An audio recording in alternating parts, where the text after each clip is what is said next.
Hello అండి.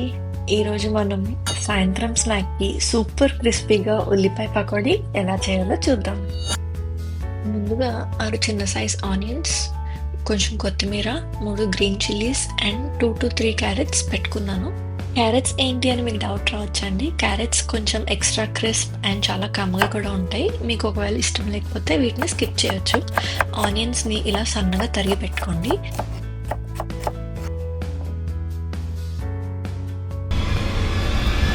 క్యారెట్స్‌ని కూడా నేను చూపించిన విధంగా సన్నగా కోసుకోండి. గ్రీన్ చిల్లీస్‌ని కూడా చాలా చిన్న చిన్న ముక్కలుగా చేసుకోండి. కొంచెం తగిలినప్పుడు కారం అది ఎక్కువ లేకుండా ఉంటుంది.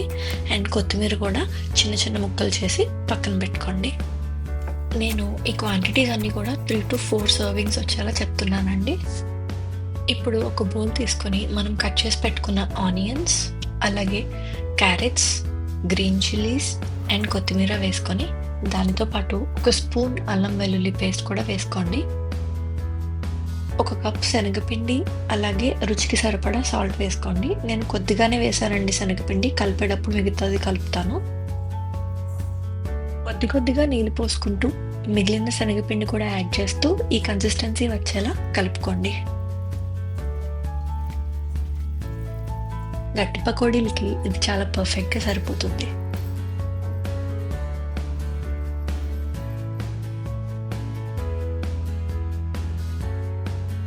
ఇప్పుడు ఒక కడాయి తీసుకొని ఫ్రైయింగ్కి సరిపడా ఆయిల్ వేసుకొని వేడి చేసుకోండి. ఆయిల్ బాగా వేడైన తర్వాత నేను చూపించినట్టు చిన్న చిన్న ముద్దలుగా తీసుకొని వేసుకొని ఫ్రై చేసుకోండి. స్టవ్ మీడియం ఫ్లేమ్లో పెట్టండి, అప్పుడే లోపలంతా బాగా కుక్ అవుతుందండి. మధ్యలో కలుపుతూ ఇవి మంచి గోల్డెన్ బ్రౌన్ కలర్ వచ్చే వరకు వేయించి తీసి పక్కన పెట్టుకోండి.